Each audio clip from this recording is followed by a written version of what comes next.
오늘은 시편 2편의 말씀을 묵상합니다. 이 12절 말씀에 보면 여호와를 의지하는 자는 다 복이 있다고 말씀합니다. 예수 믿는 사람은 누구를 막론하고 모두 다 하나님의 아들, 딸이 되는 복이 있습니다. 그래서 예수 믿는 자는 다 복된 사람입니다. 오늘 본문에 세 종류의 사람이 등장하는데 이런 사람들은 다 복이 있다고 성경은 말씀합니다. 먼저 여호와를 경외하는 사람입니다. 하나님을 경외하는 자는 누구나 다 복이 있습니다. 경외라고 하는 말의 뜻은 두려워하다, 무서워하다라고 하는 뜻입니다. 그러므로 하나님을 경외하는 자가 복이 있다는 말씀은 하나님을 두려워할 줄 아는 사람이 복이 있다는 말씀입니다.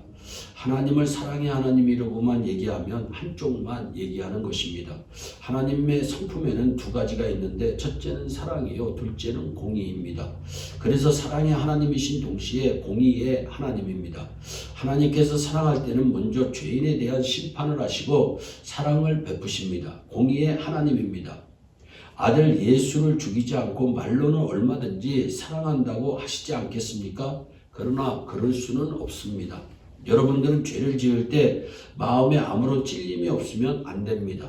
죄 짓는 자마다 하나님이 무섭다는 것을 알아야 합니다. 못되게 굴 때마다 하나님이 무섭다는 것을 알아야 합니다. 하나님이 무서운 줄 아는 것이 복입니다. 하나님을 무서울 줄 아는 사람은 생활이 달라집니다. 무서워하다라고 하는 말은 같을지는 모르나 개념은 다릅니다. 어떤 사람이 망하는 것도 무섭지 않고 암에 걸리는 것도 무섭지 않고 죽는 것도 무섭지 않고 세상에 어떤 것도 무서운 것이 없다고 말하였습니다. 이 말을 옆에서 들은 친구가 그러면 너는 뭐가 무서우냐라고 할 때 말하기를 나는 하나님밖에는 무서운 것이 없다고 말합니다. 이 사람은 하나님만을 무서워합니다. 하나님이 뭐라고 하기 전에는 움직이지 않습니다. 하나님께서 죽으라고 하면 죽는 흉내를 내는 사람입니다. 하나님께서 하라고 하시면 아무리 손해가 나도 합니다. 이런 사람은 하나님을 위해 목을 내놓은 사람입니다. 하나님밖에 무서운 것이 없기 때문입니다. 이런 사람이 순교를 합니다. 목 내놓고 사는 사람처럼 무서운 사람이 어디 있습니까? 이런 사람을 천하가 당해낼 수가 없습니다. 이런 경우 하나님을 경외한다고 말합니다. 하나님께서 이런 사람들에게 복을 주시지 않으면 누구에게 주시겠습니까? 그러므로 경외하는 자마다 다 복이 있습니다. 10절과 11절의 말씀을 보면 그런즉 고난들아 너희는 지혜를 얻으며 세상에 관한들아 교훈을 받을지어다. 여호와를 경외함으로 섬기고 떨며 즐거워할지어다 말씀합니다. 하나님을 경외하는 믿음을 가지면 깨끗해집니다.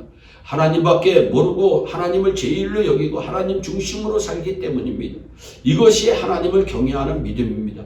이런 사람들은 다 복을 받습니다. 또한 사랑하는 자입니다. 12절에 보면 그 아들에게 입맞추라. 그렇지 아니하면 진노하심으로 너희가 길에서 망한다 말씀합니다. 아들에게 입맞추라고 하였습니다. 아들은 하나님의 아들 예수님을 가리킵니다. 예수님께 입맞추는 삶이 되라는 겁니다. 예수님께 입맞추지 않고 바알에게 입맞추는 자는 자신이 살아가는 길에서 망한다고 하는 뜻입니다. 그러나 예수님을 사랑하면 사랑할수록 복을 받습니다. 예수님을 미워하고 복받을 사람은 없습니다. 예수님을 미워하고 예수님과 등지고 성공할 사람 없습니다. 만약 있다면 그것은 말도 안 되는 소리입니다.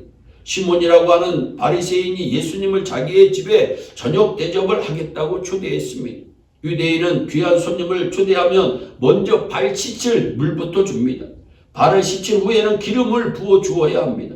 그것은 손님 대접의 예의입니다. 그런데 바리새인 시몬은 예수님을 초대했지만 발 씻을 물을 드리지 않았습니다. 종이 있으면 씻겨주기도 하는데 씻겨드리는 것은 둘째치고 물도 주지 않았습니다. 향유를 부어주기는커녕 싸구려 감람유도 붓지 않았습니다. 이 말은 자신의 집에 초대한 후에는 기본 예의도 갖추지 않았다는 뜻입니다.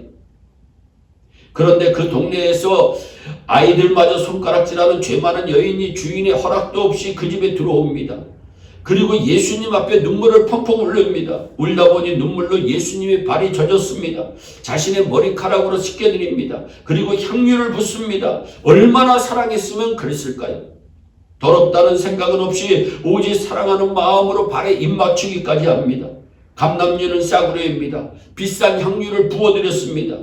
불평하고 원망하는 바리새인 시몬에게 예수님께서 말씀하시기를 네가 50데나리온의 사랑을 했다면 이 여인은 500데나리온의 즉 10배나 더한 사랑을 했다고 말씀합니다. 여인은 주님께 사랑과 축복과 의롭다함을 얻고 돌아갑니다. 우리가 사랑하게 되면 못하는 일이 없습니다. 자꾸 주면서도 기쁜 것이 사랑입니다. 주님을 사랑하는 자가 복이 됩니다. 또한 의지하는 사람입니다. 12절 말씀에 보면 여호와를 의지하는 자는 복이 있다고 말씀합니다. 저와 여러분들이 하나님을 의지하고 하나님께 피난가서 하나님의 은혜로 늘 큰 복을 받아 누리는 복된 사람들이 되기를 바랍니다. 결론을 짓습니다. 첫째로 하나님을 경외하는 자가 복을 받습니다. 세상에서 그 어떤 것도 무섭지 않으나 무서운 것이 있다면 하나님 한 분뿐이라고 생각하는 사람이 복을 받습니다. 둘째는 그 아들을 사랑하는 자가 복을 받습니다. 예수님은 베드로의 사랑 고백을 기뻐하셨습니다. 죄 많은 여인의 사랑 고백을 기뻐하셨습니다. 예수님을 사랑하는 사람은 다 복을 받습니다. 셋째로 하나님을 의지하는 자, 즉 하나님께 피하는 자는 다 복을 받습니다. 이런 복된 우리 모두가 되기를 주 예수 그리스도의 이름으로 축원합니다. 기도하겠습니다.